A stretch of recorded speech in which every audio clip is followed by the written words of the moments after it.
for today. Well, Tuesday.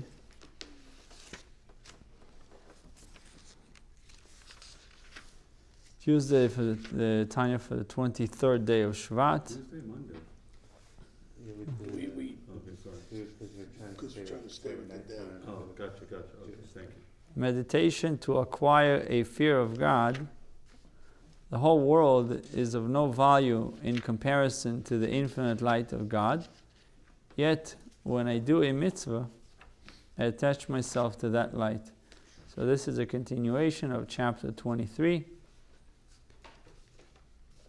So although there is no comparison to the light of God, no one can compare it itself to the infinite light of God. But when we do a mitzvah, we can attach ourselves to that light. So it shows us the power of a mitzvah. From this explanation of the lofty stature of Torah study, the wise man will be able to draw upon himself a sense of great awe as he engages in the study of the Torah. When he considers when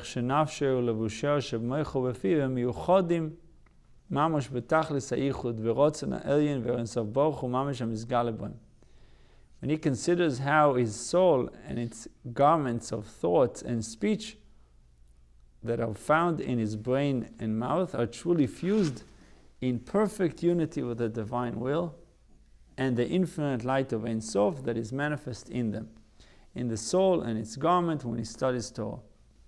A little bit of contemplation goes a long way to see what is it that what is it that you're doing.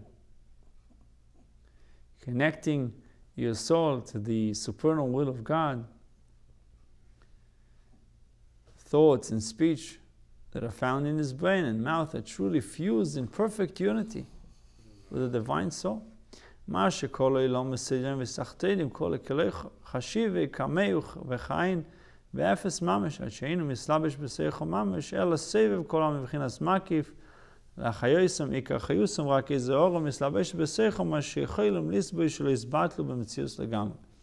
This infinite light manifest in one's Torah study is of such a lofty level that all the upper and the lower worlds are truly as naught in comparison with it, are in fact as absolutely nothing at all, so much that they can only bear to have a minute glow of it closed in them, without their reverting to nothingness altogether.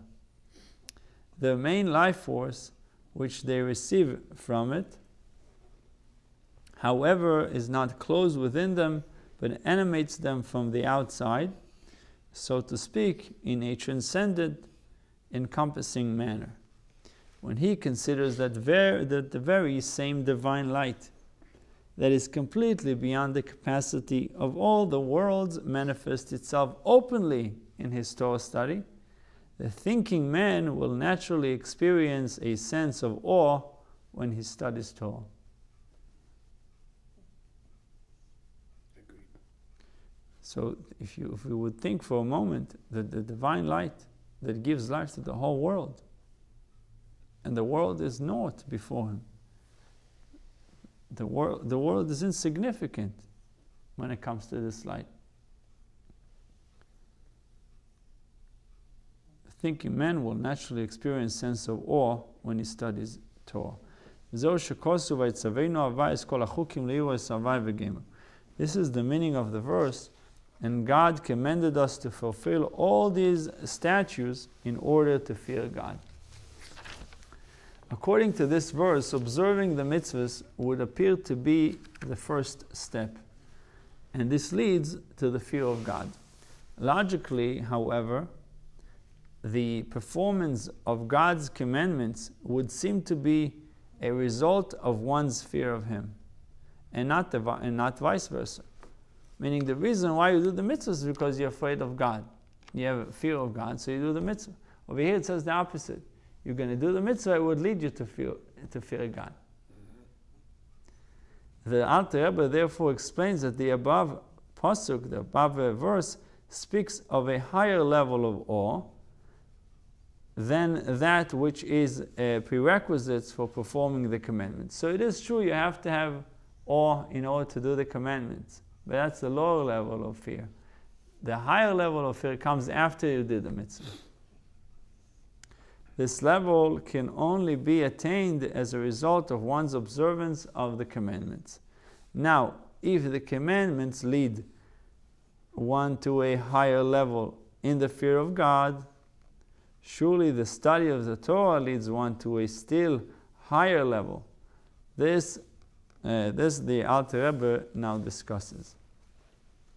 So if the mitzvahs can lead us to fear of God, to the higher level of fear, how much more so that the Torah would lead us to the fear of God. Regarding this great fear, our sages said, if there is no wisdom, there is no fear.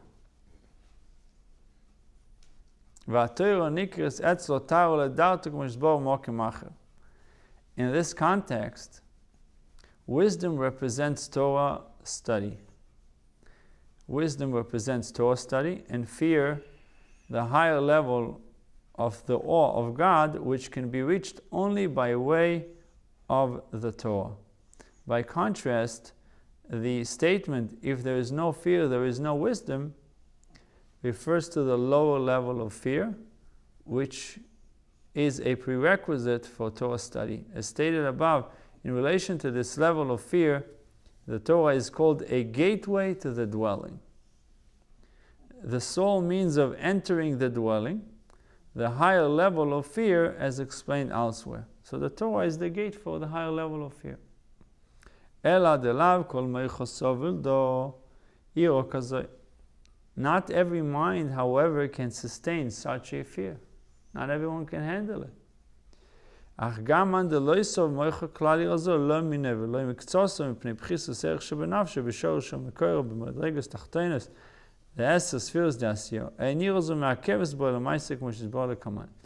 even he whose mind cannot bear such a fear, nor even a minute part of it, because the root and source of his soul derives from an inferior level, it seems like it's nothing to do with him. It's where his soul originated from. Therefore, he is incapable of handling this level of fear. The lower gradations of the 10 Sefirot of the world of Asiya, even he should not be deterred from the actual performance of the Torah and mitzvahs